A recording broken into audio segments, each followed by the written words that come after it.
नमस्कार, मैं हूं आपके साथ मोनिका गुप्ता और आप देख रहे हैं अपना उत्तर प्रदेश बुलेटिन की शुरुआत करेंगे इस वक्त की बड़ी खबर के साथ। लखनऊ से ये बड़ी खबर है। महर्षि वाल्मीकि जयंती की धूम, सीएम योगी ने प्रदेशवासियों को इसकी बधाई दी, कोविड नियमों का पालन करने की अपील की है। महर्षि वाल्मीकि ने लिखा आदि काव्य रामायण, लोगों को सत्य और कर्तव्य के पथ का दिखाया मार्ग। इस वक्त की बड़ी खबर आपके सामने। महर्षि वाल्मीकि जयंती की धूम, सीएम योगी आदित्यनाथ ने प्रदेशवासियों को इसकी बधाई दी और शांतिपूर्ण तरीके से जयंती मनाए जाने की अपील की। और साथ ही उन्होंने बताया किस तरीके से महर्षि वाल्मीकि को याद किया जाता है। साथ ही सीएम योगी आदित्यनाथ ने कहा कि कोविड नियमों का पालन जरूर करें।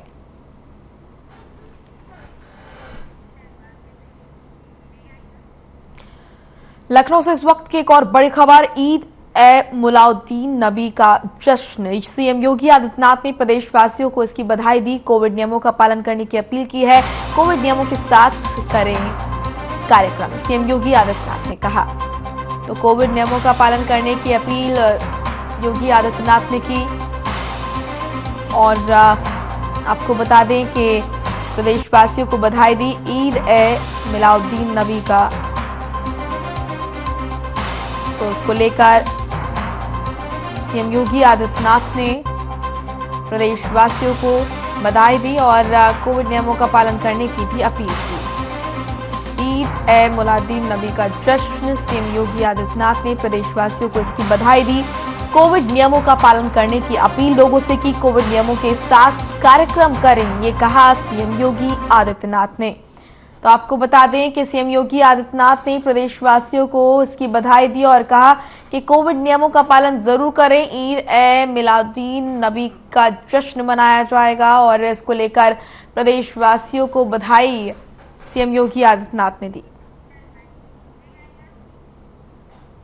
बदायूं में पुलिस को बड़ी सफलता मिली है। बताया जा रहा है कि पुलिस ने 5 महीने पहले लापता हुए मासूम का कंकाल बरामद किया और जानकारी के मुताबिक कंकाल नुमा सभी 50 फीट गहरे बोरवेल में मिला है शव। आपको बता दें कि गांव के युवक ने मासूम की हत्या कर शव बोरवेल में फेंक दिया था। हालांकि पुलिस ने वारदात में शामिल आरोपी युवक समेत उसके साथी को गिरफ्तार कर लिया है। वहीं शव के अवशेषों को पोस्टमार्टम और डीएनए जांच की सैंपलिंग के लिए भेज दिया है।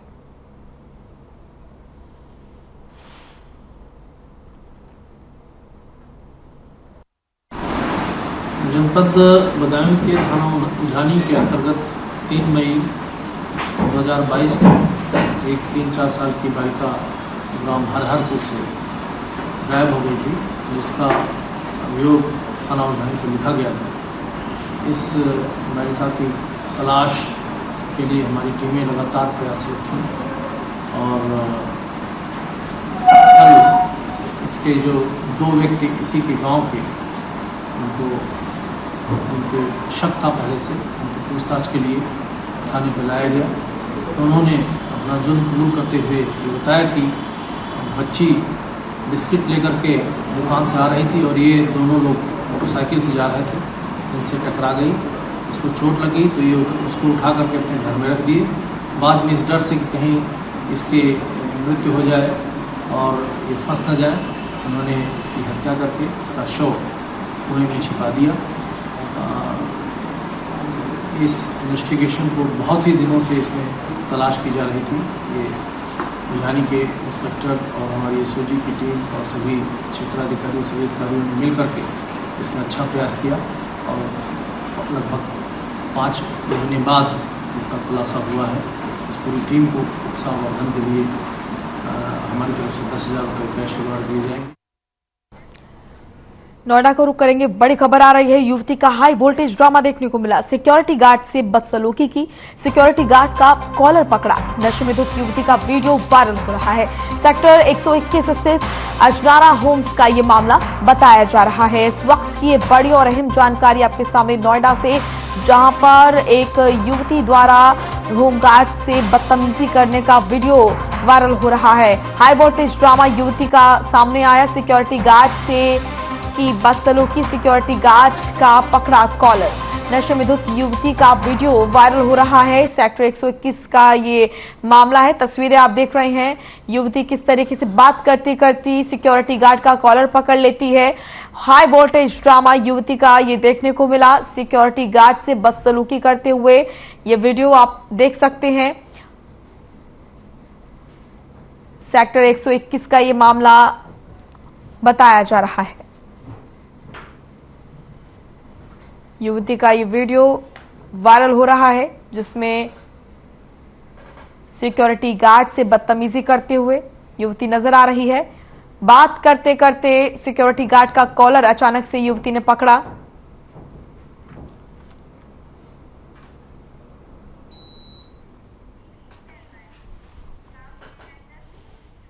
लखनऊ में सभी नगरीय निकाय 9 अक्टूबर को सफाई मित्र सुरक्षा और सम्मान दिवस के रूप में मनाएंगे।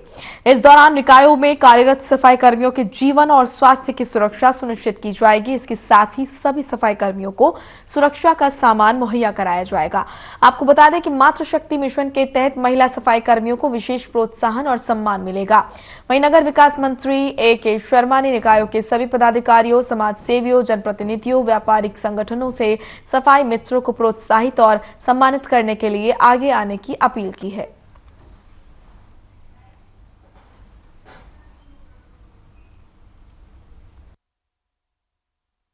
भारतीय संस्कृति में जिनका बहुत बड़ा स्थान है, ऐसे महर्षि वाल्मीकि जी की कल जन्म जयंती है। सर्वप्रथम मैं अपनी ओर से, अपने परिवार की ओर से, प्रदेशवासियों की ओर से उनको इस अवसर पे बार बार नमन करता हूँ। सभी प्रदेशवासियों, देशवासियों को इस अवसर पे शुभकामना देता हूँ। इस अवसर पे, कल के उनके जयंती के अवसर पे हम लोगों ने सभी नगर निकायों के हमारे जो सफाई कर्मचारी मित्र हैं, जिन्हें हम सफाई मित्र भी कहते हैं, उनका सम्मान करने का और उनकी सुरक्षा के लिए जो सामान होते हैं वो उन्हें मुहैया कराने का एक निश्चित रूप से कार्यक्रम। खबर कुशीनगर से है, जहां जिलाधिकारी एस राजलिंगम ने बाढ़ प्रभावित क्षेत्रों का निरीक्षण किया। दरअसल कुशीनगर के खड्डा तहसील में गंडक नदी का जलस्तर बढ़ने से महादेवा गांव में बाढ़ की स्थिति बनी हुई है, जिससे ग्रामीण प्रभावित है। स्थलीय निरीक्षण में जिलाधिकारी ने सबसे पहले गांव में खाने की व्यवस्थाओं का जायजा लिया और बाढ़ से प्रभावित हुई फसलों का सर्वे कराकर 5 दिनों के अंदर लेखपाल को रिपोर्ट सौंपने के निर्देश दिए।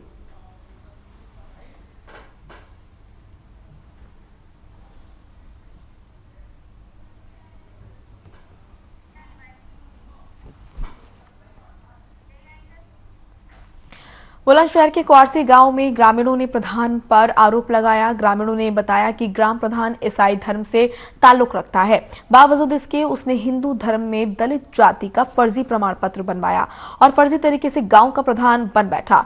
ग्रामीणों का आरोप है कि प्रधान गांव में भी नहीं रहता, जिसकी वजह से गांव में अभी तक कोई भी विकास कार्य नहीं हुआ है।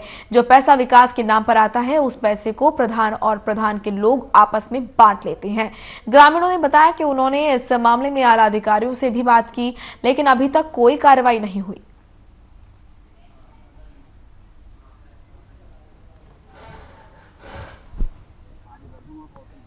अच्छा, ये जो घर है, ये किसका घर है? प्रधान जी का। तो प्रधान जी का घर है। प्रधान जी तो यहाँ पे दिख नहीं रहे। दिल्ली में।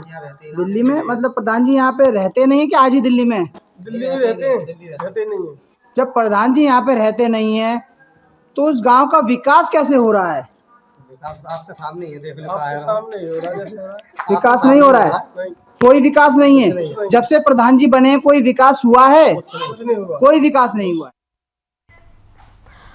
हमीरपुर से इस वक्त की बड़ी खबर आ रही है। पानी भरने गया बुजुर्ग दलदल में फंसा। ग्रामीणों ने मशक्कत के बाद बुजुर्ग को निकाला और गांव में हो रही खारे पानी की सप्लाई, लोग नदी का पानी पीने को है मजबूर। सिसोलर थाना क्षेत्र के गौघाट गांव का ये मामला बताया जा रहा है। तो इस वक्त की ये बड़ी और अहम जानकारी आपके सामने। आपको बता दें कि पानी भरने गया बुजुर्ग दलदल में फंसा। हमीरपुर से बड़ी खबर। ग्रामीणों ने मशक्कत के बाद बुजुर्ग को बाहर निकाला। गांव में हो रही है खारे पानी की सप्लाई और लोग नदी का पानी पीने को मजबूर हैं।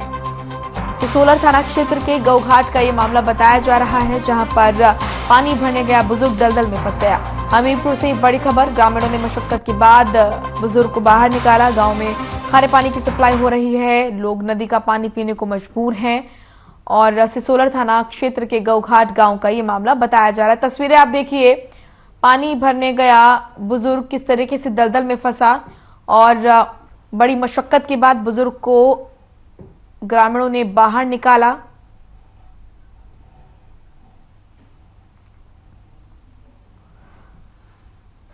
वहीं खारे पानी की सप्लाई गांव में हो रही है।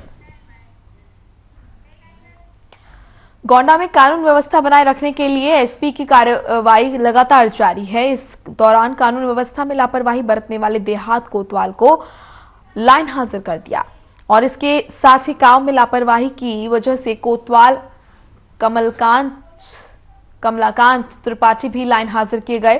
साथ ही मिश्रौलिया चौकी इंचार्ज पर भी कार्रवाई की गई, जिसके बाद देहात कोतवाली के कोतवाल महेंद्र सिंह होंगे। वहीं अवधेश यादव भी मिश्रौलिया चौकी के इंचार्ज बनाए गए।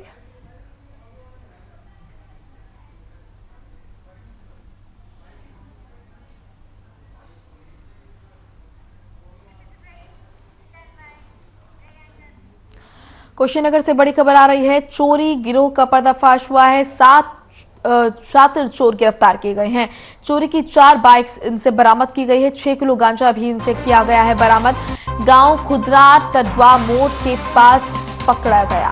तो ये जानकारी आपके सामने इस वक्त की ये बड़ी और अहम जानकारी आप तक पहुंचा रहे हैं। आपको बता दें, पुलिस को कामयाबी हासिल हुई है। चोर गिरोह का पर्दाफाश, कुशीनगर से बड़ी खबर। 7 शातिर चोर गिरफ्तार किए गए। चोरी की 4 बाइक इनसे बरामद हुई। 6 किलो गांजा बरामद किया गया। गांव खुदरा टडवा मोड़ के पास का ये मामला बताया जा रहा है। चलिए अब खबर गोंडा से है, जहां आगामी त्योहारों को लेकर अपर पुलिस अधीक्षक गोंडा ने थाना प्रांगण में पीस कमेटी की बैठक की। बैठक में अधिकारियों पर सख्ती बरतते हुए सरकार की ओर से जारी गाइडलाइन पर त्योहारों और जुलूस को सकुशल संपन्न कराए जाने के हेतु आवश्यक दिशा निर्देश दिए। साथ ही आगामी त्योहारों बारात, दिवाली को सकुशल संपन्न कराने और शांति व्यवस्था बनाए रखने के लिए आम जनमानस से अपील की गई।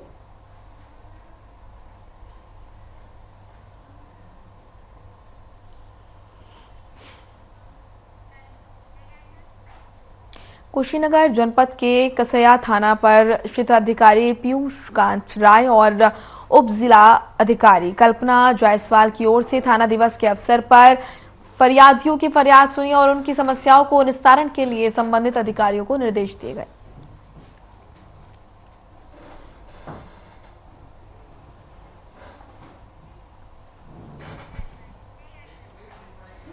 चलिए अब खबर लखनऊ से है, जहां आशियाना के सेक्टर M1 अंसल कॉलोनी में छत गिरने से 4 बच्चे घायल हो गए। हादसे में 2 बच्चों की हालत गंभीर होने पर उपचार के लिए लोग बंधु अस्पताल भेजा गया। वहीं लोगों ने 4 मासूम बच्चों को बाहर निकाला। सूचना के बाद आनन फानन में पुलिस मौके पर पहुंची और मौके का मुआयना किया।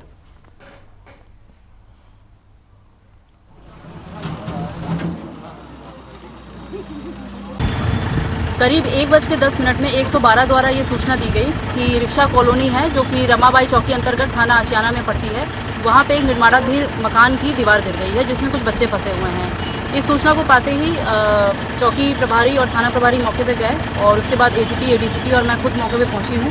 तो यहाँ सूचना मिली है कि 4 लोग हैं जो इसके नीचे दब गए थे, जिनका नाम है गोकुल रावत, जिनकी उम्र 13 वर्ष है, अनिल उम्र 10 वर्ष, मनी उम्र 11 वर्ष और शुभम उम्र 22 वर्ष। ये चारों उसमें दब गए थे। उन चारों को वहाँ से निकाल के लोग बंधु अस्पताल भिजवा दिया गया है, जिसमें से अनिल की जो अवस्था है वो थोड़ा सा सीरियस हो रही है, तो उनको ट्रॉमा रेफर कर दिया गया है। बाकी यहाँ पे शांति व्यवस्था ठीक है और मलबे को साफ करवाया जा रहा है।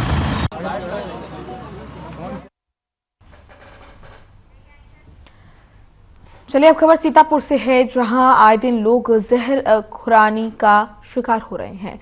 लोग बेहोशी और गंभीर हालत में पाए जा रहे हैं। जिला अस्पताल के इमरजेंसी वार्ड में कई लोग लाए गए हैं जो कि जहर खुरानी का शिकार हुए और उनके पास से कोई पहचान प्रमाण पत्र नहीं मिला है, जिससे पीड़ितों की पहचान नहीं हो पाई।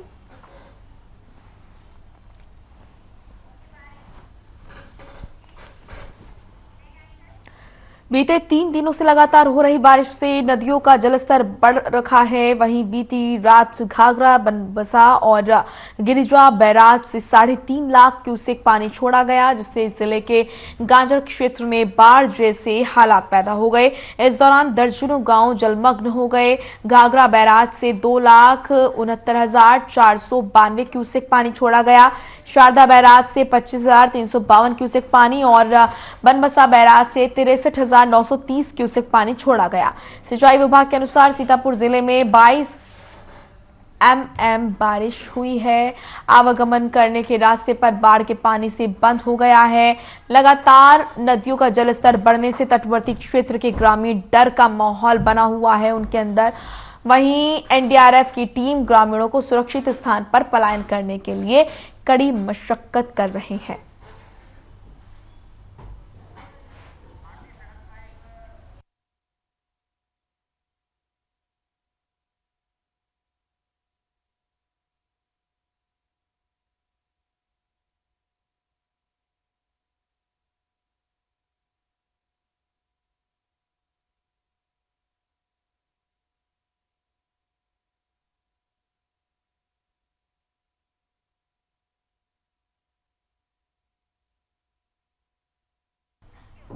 चलिए आपको ले चलते हैं लखनऊ, जहां पर भारतीय सड़क सम्मेलन में सीएम योगी आदित्यनाथ ने शिरकत की और क्या कुछ कहा आपको सुनाते हैं। आदरणीय श्री नितिन गडकरी जी, विभाग के राज्य मंत्री general doctor VK Singh ji,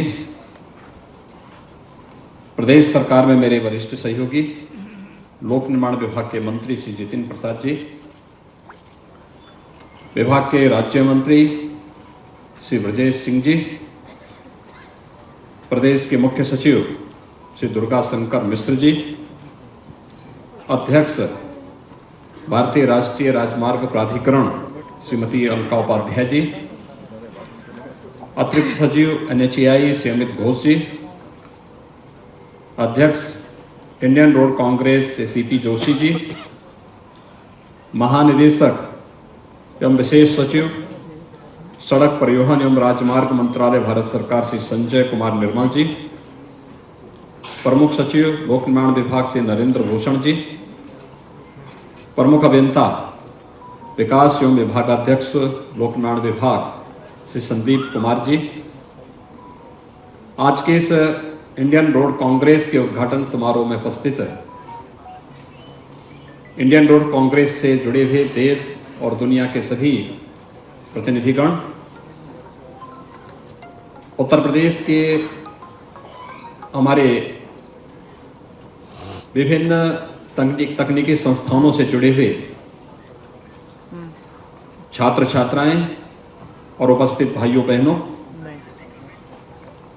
3 दिवसीय इंडियन रोड कांग्रेस के उद्घाटन कार्यक्रम के अवसर पर मैं आज के समारोह के मुख्य अतिथि, विशिष्ट अतिथि समेत आप सभी प्रतिनिधियों का उत्तर प्रदेश की राजधानी लखनऊ में हृदय से स्वागत करता हूं, आप सबका अभिनंदन करता हूं। मौसम की विभिन्न चुनौतियों के बावजूद आप सब समय पे यहां पर उपस्थित हुए और यह कार्यक्रम अपने विभिन्न टेक्निकल सेशंस के साथ आज प्रातःकाल से ही यहाँ पर चल रहा है। ये मेरे लिए अत्यंत आनंद का विषय है और मैं इस अवसर पर इंडियन रोड कांग्रेस से जुड़े हुए सभी प्रतिनिधियों को हृदय से धन्यवाद दूंगा, खासतौर पर इसके पदाधिकारियों को जिन्होंने इस 81वें अधिवेशन के लिए उत्तर प्रदेश को चुना है। उत्तर प्रदेश में अब तक इंडियन रोड कांग्रेस के 4 अधिवेशन संपन्न हो चुके हैं, ये 5वां अधिवेशन है। स्वाभाविक रूप से उत्तर प्रदेश देश की आबादी का सबसे बड़ा प्रदेश है, तो बड़ी आबादी है, क्षेत्रफल भी बड़ा है, तो चुनौती भी हमारे सामने उसी प्रकार से बड़ी है। लेकिन उन सब चुनौतियों का सामना करते हुए आदरणीय प्रधानमंत्री नरेंद्र मोदी जी के मार्गदर्शन में, उनके नेतृत्व में 2014 में जब केंद्र में नई सरकार का गठन होता है और देश के इंफ्रास्ट्रक्चर पर उस समय फोकस करके एक अभियान को आगे बढ़ाया गया। उस समय हम लोगों का संवाद देश के इंफ्रास्ट्रक्चर के संबंध में आदरणीय नितिन गडकरी जी के साथ हुआ था। उस समय उन्होंने जिस मजबूती और जिस आत्मविश्वास के साथ कार्य करना प्रारंभ किया था, वो आज पूरे देश के अंदर एक मॉडल के रूप में देखा जाता है। यद्यपि उनके पास पहले का अनुभव भी था। महाराष्ट्र में लोक निर्माण विभाग के मंत्री के रूप में उनके कार्यों की सदैव सराहना हुई। एक कम समय में, मुझे याद है, पुणे से मुंबई के बीच 6 से 8 घंटे की दूरी तय होती थी, लेकिन उनके लोक निर्माण मंत्री बनने के बाद उस दूरी को उन्होंने 2 घंटे में पूरी करके दिखाया था। और ये वो कालखंड था जब देश के अंदर एक्सप्रेसवे के बारे में कोई सोचता भी नहीं था। बाद में श्रद्धेय अटल जी की, जो कि लखनऊ कर्म भूमि भी है और देश को इंटरनेशनल मानक के हाईवे मिलने चाहिए, इसके लिए उन्होंने स्वर्णिम चतुर्भुज की योजना को आगे बढ़ाते हुए देश के रोड इंफ्रास्ट्रक्चर पर ध्यान देने की जो कार्रवाई आगे बढ़ाई थी, न केवल राष्ट्रीय राजमार्गों को बल्कि ग्रामीण क्षेत्रों की सड़कों को भी प्रधानमंत्री ग्राम्य सड़क योजना के माध्यम से जो एक गति उस कालखंड में दी थी, उस समय उस सरकार को उस समय उस कार्य को करने का अवसर प्राप्त हुआ। लेकिन उसका वास्तविक स्वरूप विगत 8 साढ़े 8 वर्षों में देश के अंदर देखने को मिला है। जिस तेजी के साथ रोड इंफ्रास्ट्रक्चर के कार्य जिस तेजी के साथ आगे बढ़े हैं, ग्रामीण क्षेत्र में कनेक्टिविटी जिस तेजी के साथ आगे बढ़ी है, उसी से प्रेरणा लेकर के हम लोगों ने उत्तर प्रदेश जैसे राज्य में भी इस विश्वास के साथ कि अगर उत्तर प्रदेश जैसे राज्य को विकास के पायदान पर आगे बढ़ाना है, 25 करोड़ आबादी के जीवन में परिवर्तन लाना है, उनकी आय में कई गुना वृद्धि करनी है, तो हमें इंफ्रास्ट्रक्चर पर ध्यान देना ही होगा। और उस समय हम लोगों ने फिर अपने कार्यक्रम को आगे बढ़ाया था। इंफ्रास्ट्रक्चर के लिए इंटरस्टेट कनेक्टिविटी को हम लोगों ने अच्छा किया। आज मैं कह सकता हूं कि उत्तर प्रदेश में आप जहां से भी घुसेंगे, आपको 4 लेन की कनेक्टिविटी उत्तर प्रदेश के लिए प्राप्त होगी। ये भारत सरकार के सहयोग से भी और राज्य सरकार ने अपने स्तर पर भी, दोनों ने डबल इंजन की तरह इस पर कार्य करते हुए एक समय सीमा के अंदर इस इंफ्रास्ट्रक्चर को अच्छा बनाया। प्रदेश के अंदर औद्योगिक निवेश के वातावरण के लिए आवश्यक है कि हम लोग प्रदेश के अंदर न केवल बेहतर कानून व्यवस्था की स्थिति दें, बल्कि हमारी प्रशासनिक मशीनरी समय पर निर्णय लेकर के ईज ऑफ डूइंग बिजनेस की गतिविधि को आगे बढ़ाएं और उसे आगे बढ़ाने के साथ ही हम इंफ्रास्ट्रक्चर पर फोकस करते हुए वर्ल्ड क्लास के एक्सप्रेस हाईवे के एक संजाल को बिछाने का काम करें। क्योंकि हम जानते हैं, आदरणीय प्रधानमंत्री जी बार बार इस बात का उल्लेख करते हैं कि इंफ्रास्ट्रक्चर, अच्छा इंफ्रास्ट्रक्चर इकोनॉमी की बैकबोन होती है और इकोनॉमी को अगर बूस्टअप करना है तो अच्छा इंफ्रास्ट्रक्चर उसकी पहली शर्त हो सकती है। और उसी दिशा से हम लोगों ने प्रदेश के अंदर हमारे जो 2 क्षेत्र आर्थिक रूप से बहुत कमजोर थे, जहां कोई निवेशक नहीं जाना चाहता था, ये हमारा पूर्वी क्षेत्र था और बुंदेलखंड का क्षेत्र था। मुझे बताते हुए प्रसन्नता है कि सरकार ने अपने 5 वर्ष के पहले कालखंड के दौरान दोनों क्षेत्रों को वर्ल्ड क्लास एक्सप्रेस हाईवे के साथ जोड़ करके कोरोना जैसी महामारी के दौरान भी हम कोरोना के सामने रुके नहीं और झुके भी नहीं। हम लगातार कार्य करते रहे। हम लोगों ने वहां पे कोविड हेल्प डेस्क बनाए। हम लोगों ने वहां पर कार्य करने वाले लोगों के लिए तमाम प्रकार की अन्य सुविधाएं उपलब्ध करवाई और यह कार्य समय सीमा के अंदर हमारा पूरा हुआ। कार्य पूरा करने के साथ आज 2 एक्सप्रेस हाईवे को हमने पूरा किया इसी दौरान आदरणीय गडकरी जी के नेतृत्व में दिल्ली मेरठ 12 लेन का एक्सप्रेसवे भी न केवल बना बल्कि वह राष्ट्र को समर्पित भी हुआ। उत्तर प्रदेश के अंदर तीनों एक्सप्रेस हाईवे के साथ साथ इंटर स्टेट कनेक्टिविटी और हाईवे का एक बेहतर संजाल उत्तर प्रदेश के अंदर बिछाने के बाद नई तकनीक का उपयोग करते हुए कम लागत में अच्छी सड़कों को, टिकाऊ सड़कों को हम कैसे दे सकते हैं। मुझे याद है जब 2018-19 में गडकरी जी के नेतृत्व में राष्ट्रीय राजमार्ग प्राधिकरण और देश के अभियंताओं ने उत्तर प्रदेश में जुट करके यहां पे कॉन्क्लेव आयोजित किया था।